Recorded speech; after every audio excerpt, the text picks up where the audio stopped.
Fala, guerreiros! Na aula de hoje vamos falar aí sobre o último período da Grécia Antiga. Já falamos aí em vídeos anteriores sobre a formação da Grécia Antiga, já falamos também sobre as principais cidades-estados, os modelos das principais cidades-estados, que eram Atenas, democrática, e Esparta, que era um acampamento militar. E na aula de hoje vamos falar sobre as guerras médicas e as guerras do Peloponeso. Começamos então pelas guerras médicas. As guerras médicas foram as guerras entre os médicos e o Covid-19. Os médicos guerreiros que lutaram para que toda a humanidade sobrevivesse aí a esse vírus, o coronavírus. É verdade? Não, galera, as guerras médicas não foram as guerras dos médicos, mas tem este nome, as guerras médicas, porque o Império Persa era chamado de Medos. Ele se autodenominava Medos, tá? Eram conhecidos como persas na Grécia, mas também se chamavam de Medos.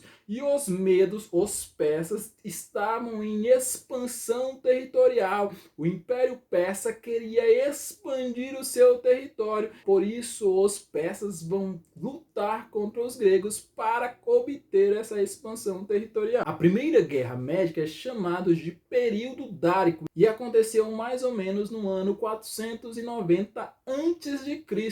O período dárico tem esse nome por causa do rei persa, Dário I. Os persas, a mando de Dário, vão invadir o território grego e vão lutar contra os gregos. A principal batalha deste primeiro período é chamada de Batalha de Maratona. Embora os persas tivessem um grande contingente de guerreiros, eles acabam perdendo para os gregos justamente na cidade-estado de Maratona. Inclusive, aí uma curiosidade, é a partir daí que surge a corrida de maratona. Um mensageiro sai de Maratona, corre aí por volta de 40 quilômetros para chegar em Atenas e avisar Atenas da vitória em Maratona. Após avisar da vitória, o guerreiro acaba tendo um infarto fulminante e morrendo. Em homenagem a esse guerreiro é colocada aí a corrida de maratona, que tem por volta aí de 40 quilômetros. A Segunda Guerra Médica é chamada de período de Xerxes e acontece mais ou menos aí no ano 480 a.C. Xerxes é filho de Dário e decide vingar o seu pai, decide lutar contra os gregos. O primeiro embate entre Xerxes e os gregos é muito conhecido principalmente por causa do filme 300. Segundo a lenda, 300 espartas comandados pelo rei Leônidas deram a vida para conter os persas. Historicamente, os 300 homens aí vai ter um aumento, mas a verdade é que os espartanos estavam em bem menor número que os persas e conseguiram conter a fúria dos persas por um bom tempo, fazendo com que os gregos se organizassem. Essa organização dos gregos é chamada aí de Confederação dos Delos. Todas as cidades-estados gregas começaram a se organizar, principalmente na ilha de Delos, lideradas aí por Atenas, e começaram a entregar para a Confederação de Delos tesouros, navios e guerreiros para a luta contra Xerxes. A Confederação de Delos, aí, liderados por Atenas, vai lutar contra Xerxes principalmente na Batalha de Salamina, uma batalha naval, uma batalha de navios. Os gregos, com seus navios rápidos e menores, acabam levando os grandes navios persas para uma área rasa, para um local bem raso. Esses navios vão acabar batendo em pedras e afundando, facilitando o trabalho dos gregos, que acabam vencendo também a Segunda Guerra Médica. Derrotado, então, Xerxes assina o Tratado de Paz, o chamado Tratado de Susa, que era uma das capitais do Império Persa. Acabada a guerra contra os medos, acabada a guerra contra os persas, os gregos comemoram, ficam felizes, principalmente a cidade de Atenas, que era a liderança máxima da Confederação de Delos.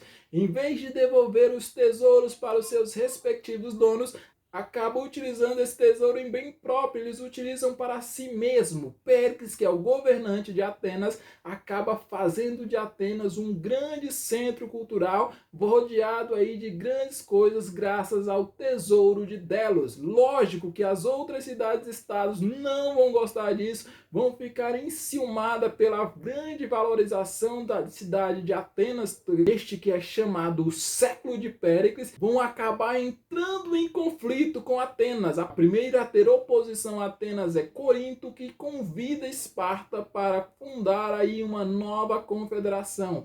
Esparta então vai fundar a Confederação do Peloponeso, que vai lutar contra a Confederação de Delos. Então aí o Fla-Flu está reservado. Várias cidades estavam com Atenas, outras com Esparta. Começa o jogo, começa a guerra entre a Confederação do Peloponeso contra a Confederação de Delos. A Confederação do Peloponeso liderada por Esparta, a Confederação de Delos lideradas por Atenas. Isso vai ser um embate histórico, uma guerra civil entre os gregos, e a Confederação do Peloponeso vai acabar saindo vitoriosa. Atenas é destruída, é obrigada aí a perder o seu círculo naval, é obrigada também aí a destruir os muros das cidades e ainda por cima a destituir a democracia. Esparta é a grande vencedora da guerra do Peloponeso, porém a cidade de Esparta também tem grandes baixas, tem grandes derrotas e também foi muito destruída. Isso facilita a vida de Felipe II. Professor, quem é Felipe II? Felipe II é um rei macedônico que está em expansão e decide aí destruir a Grécia. Como a Grécia na Guerra Civil já estava praticamente destruída, o Felipe II teve um trabalho facilitado. Então o rei macedônico consegue vencer os gregos e o Felipe II ele vai ser pai de um jovem chamado Alexandre, que futuramente se chamará Alexandre o Grande. Alexandre o Grande, desde pequeno, era considerado um grande conquistador. Diz a lenda que desde pequeno conseguiu domar um cavalo arredio, colocando o nome de Bucéfalo, que será o seu grande companheiro. Alexandre o Grande aí vai conseguir conquistar ainda mais territórios que o seu pai, por isso o nome de o Grande, por causa das suas grandes conquistas. Diz até que ele nunca perdeu uma batalha, ele conseguiu conquistar aí grandes territórios e só foi morto por causa de uma febre que acabou tendo. Essa foi a nossa aula de hoje.